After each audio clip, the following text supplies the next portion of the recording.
Hello মামুনি। হ্যাঁ মা, আমি এই ফিরছি।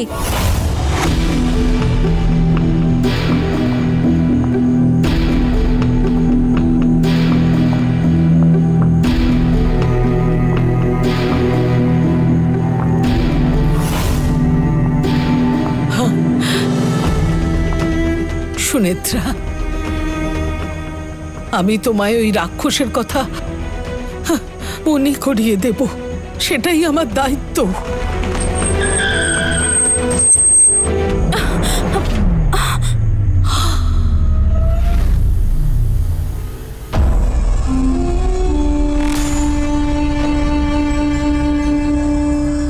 সুনেত্রা, গাড়িতে এসো, কথা আছে।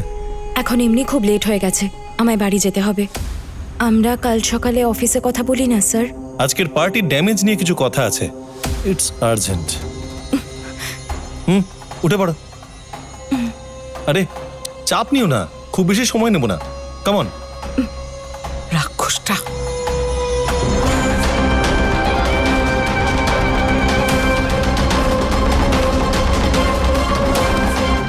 কাম সিট।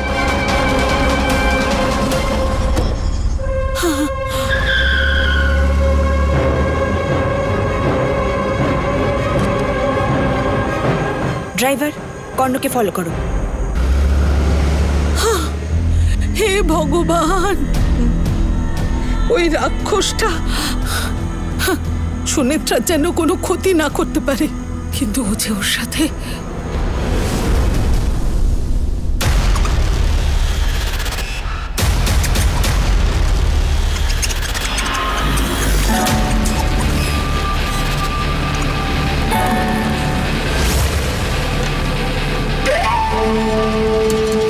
নাগিন কিন্তু খুবই শক্তিশালী গুরুদেব, কিছুতেই আমি ওর ক্ষতি করতে পারিনি। ওই নাগিনী আসলে।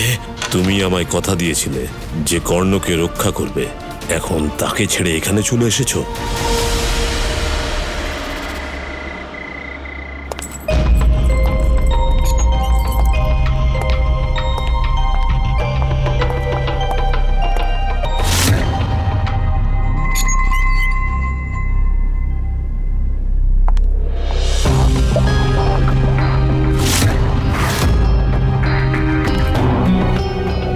Come, come, sit.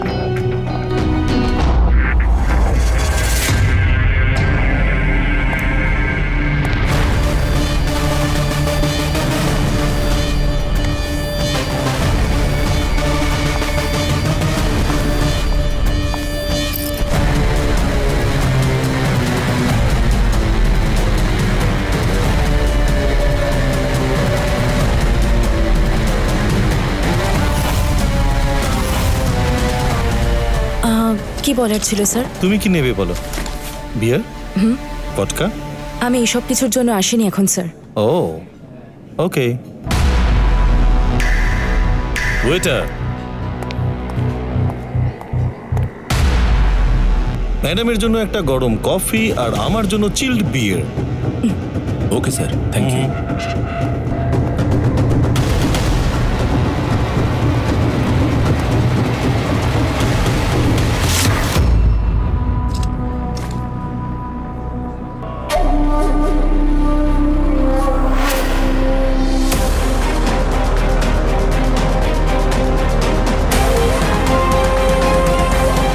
বলুন স্যার, আপনি বলছিলেন পার্টির ব্যাপারে কিছু ডিসকাস করার আছে আপনার।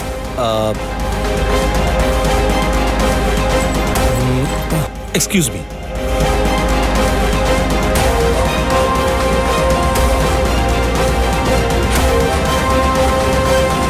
ছোট ভাই, রুম রেডি তো? Ready sir. এটা রুমের টাকা, রুমের বাইরে ডু নট ডিস্টার্ব বোর্ড ঝুলিয়ে দিস। Sure sir. আর এটা তোর জন্য। হ্যাঁ, এনজয়। Thank you sir.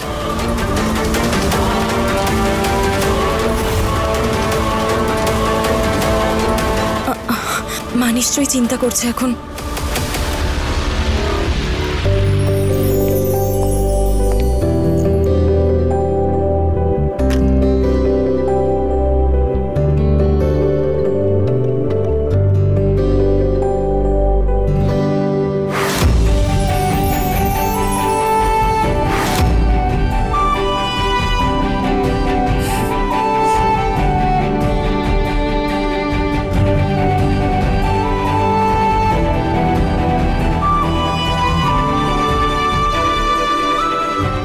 মানুষটার তো বাড়িতে পৌঁছে যাওয়া উচিত, কিন্তু এখনো মেসেজ করলো না কেন?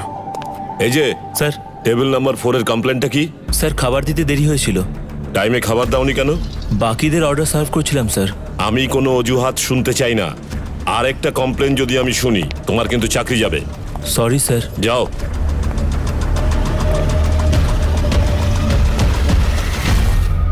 ম্যাডাম, আমার অর্ডারটা কোথায় গেল শুনি? আর কত ঘন্টা বসে থাকতে হবে আমাকে? সরি ম্যাডাম, এটা সার্ভ করেই আপনারটা নিয়ে আসছি ম্যাডাম। কেন? ওরাই কি শুধু কাস্টমার? আমি নই? ম্যানেজারকে ডাকো, যাও, কল হিম। ম্যাডাম ম্যাডাম এই বিষয়ের মধ্যে ম্যানেজারকে ডাকবেন না প্লিজ। আপনার অর্ডারটা এক্ষুনি নিয়ে আসছি ম্যাডাম। এই যে তুমি যদি ওটা এখন নিয়ে যাও, তাহলে আমারটা কখন আনবে শুনি? ওটা এখানে রেখে তুমি যাও।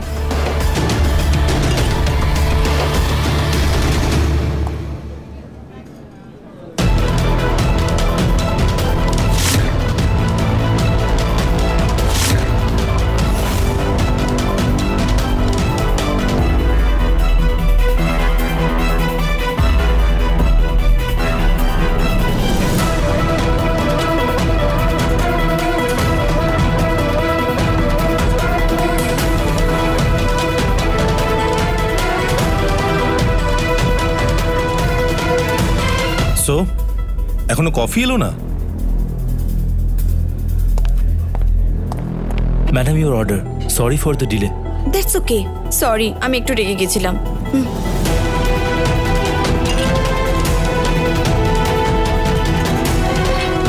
Okay madam.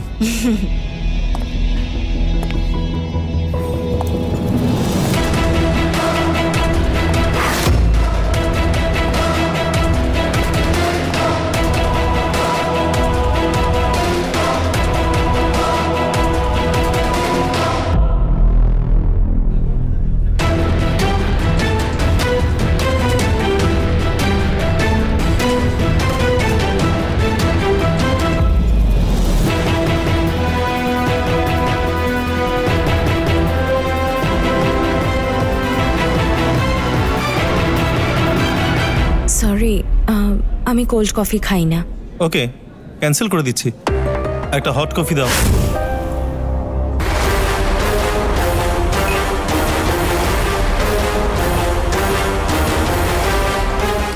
স্যার, ডিসকাশনটা করে নি। আপনি কি বলবেন বলছিলেন?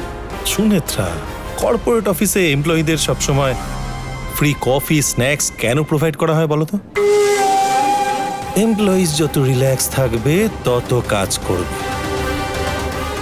যাতে তারা আরো মন দিয়ে কাজ করতে পারে। সো প্রথমে তুমি কফিটা খাও, তারপর না হয় আমরা ডিসকাস করব। এক্সকিউজ মি, হট কফি বানাতে কতক্ষণ লাগতে পারে? 15 মিনিট ম্যাডাম।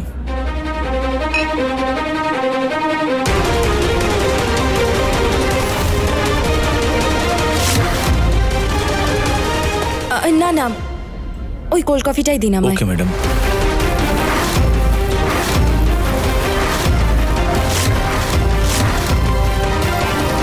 তুমি তো গরম কফি খাও। আরে ও নিয়ে আসবে। That's okay sir.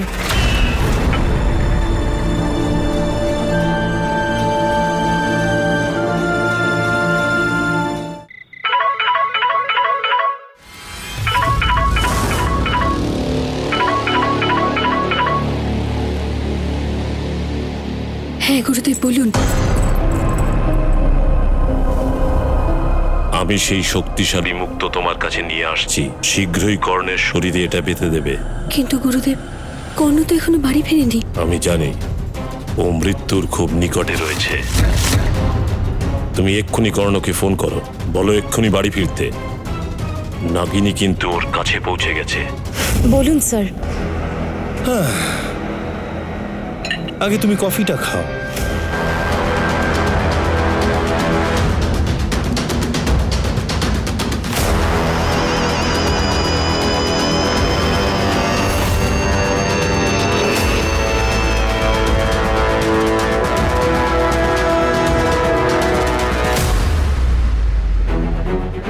সুনেত্রা, আগে কফিটা খাও।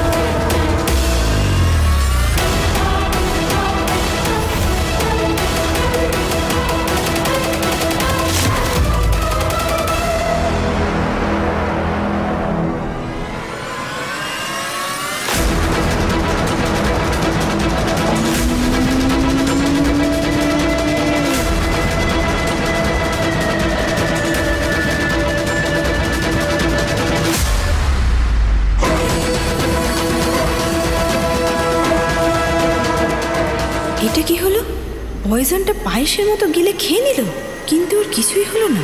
কি করে?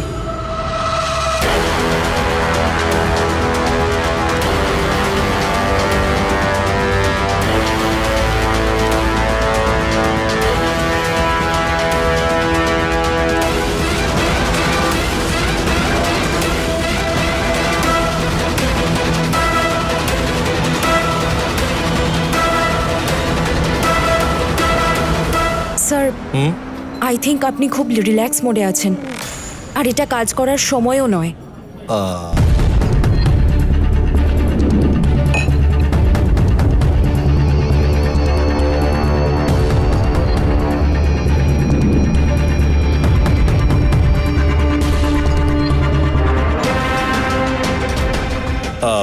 আই এম সরি, সিরিয়াস কাজের ডিসকাশনের সময় আমার এই বিয়ার খাওয়াটা ঠিক হচ্ছে না।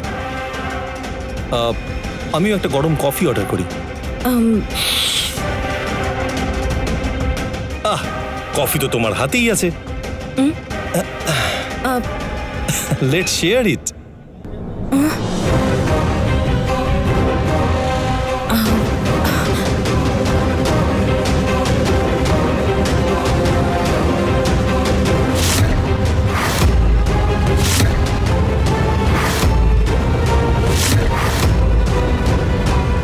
স্যার, আমি তো এটা অলরেডি খেয়েছি।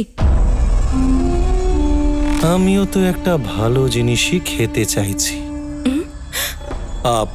আই মিন, যদি তুমি কোনো কফিতে চুমুক দাও যা কিনা একটা সুন্দরী মেয়ে খেয়েছে, তবে সেটা তোমার সৌভাগ্যের প্রতীক।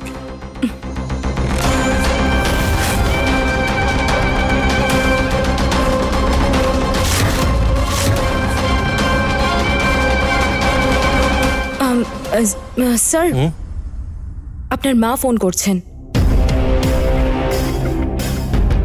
হ্যাঁ মম। কোথায় তুই বাবা?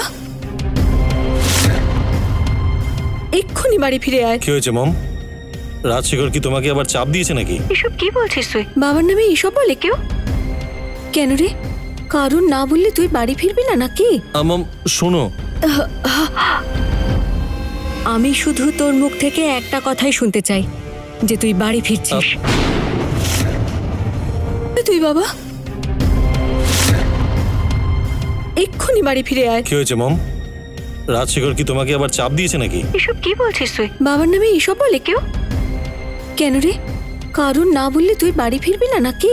মম শোনো, আমি শুধু তোর মুখ থেকে একটা কথাই শুনতে চাই, যে তুই বাড়ি ফিরছিস। আমি এক্ষুনি আসছি, 10 মিনিটে তোমার সামনে পৌঁছাবো। সরি, হ্যাঁ কাজ আছে, যেতে হবে।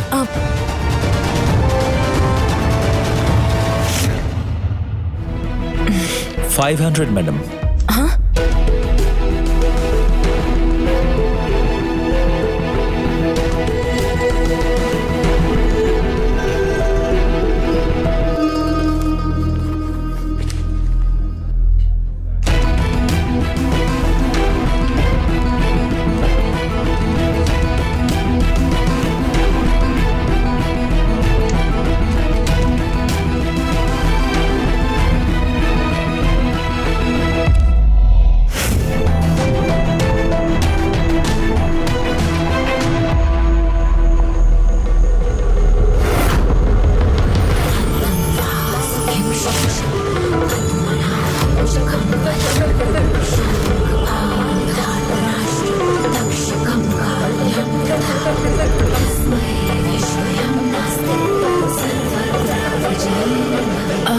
আপনি ক্লাব এক্সে হাউসকিপিং এ ছিলেন না? আপনি এখানে কি করছেন? শুনছেন? আপনাকেই জিজ্ঞেস করছি। মা সুনেত্রা,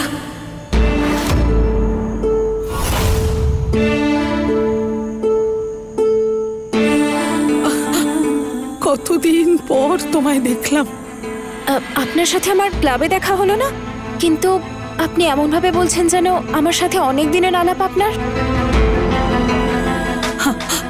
মা, তোমার সাথে আমার শুধু এই জন্মেই নয়, আমাদের তো গত 6 জন্ম ধরে সম্পর্ক। এটা তোমার প্রথম জন্ম নয় মা, তোমার সপ্তম জন্ম। আপনার মাথা ঠিক আছে? এসব কি গল্প কথা বলছেন আপনি? মা সুনেত্রা,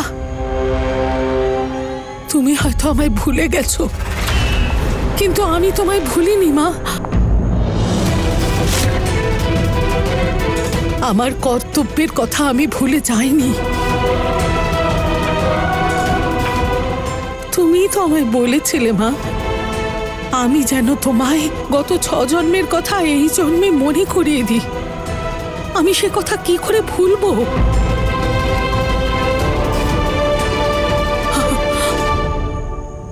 মা সুনেত্রা, তোমার এই জন্মের আসল লক্ষ্য কি তা মনে করাতেই এসেছি। কর্ণের সাথে তোমার শত্রুতা আর অর্জুনের প্রতি তোমার ভালোবাসার কথা মনে করাতেই এসেছি।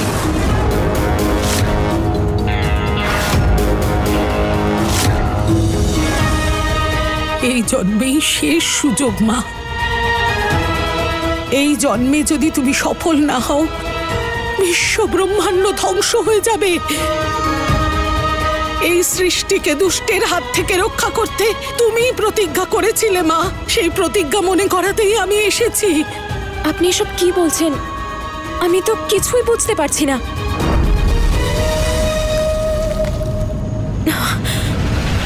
তবে এসো আমার সাথে, আমি তোমায় মনে করিয়ে দেব।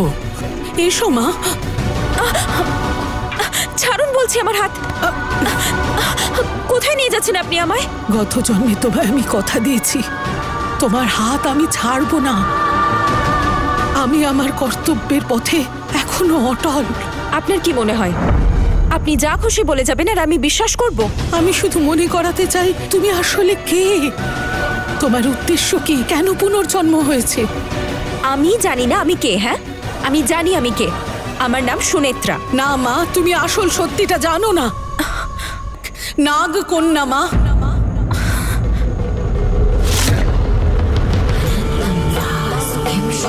তুমি নাগলোকের এক দেব কন্যা।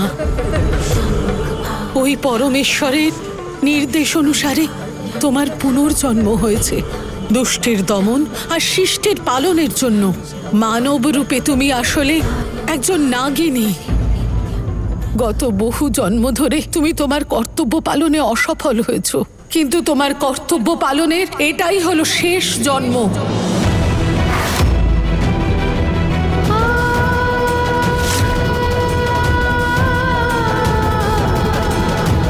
হ্যাঁ মা, তুমি একজন নাগ কন্যা। কোনো একটা সাপের মতো, যতই দুধ কলা দাও ছবল তো সে মারবে। এবার আমি বুঝতে পারছি আপনি ওই মনিকা ম্যাডামের লোক, তাই না? ঠিক এইভাবেই উনিও আমাকে সাপের সাথে তুলনা করলেন একটু আগে, আর এখন আপনি বলছেন আমি নাগিনী, নাগকন্যা, আরো কত কি। দেখুন, আমি যদি সাপের মতো হই তাও কারোর ক্ষতি করব না। সাপেদের মন খুব পবিত্র হয়।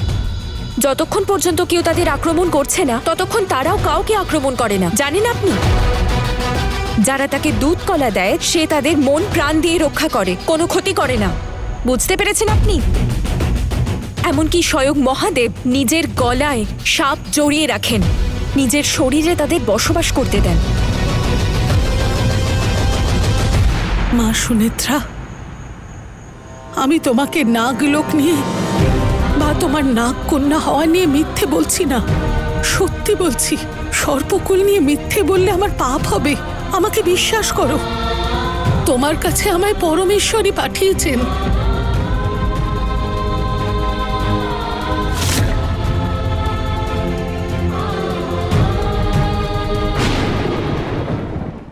এটা কর্ণকে দিয়ে দিও, নাগিনের থেকে এটা কর্ণকে রক্ষা করবে। হ্যাঁ।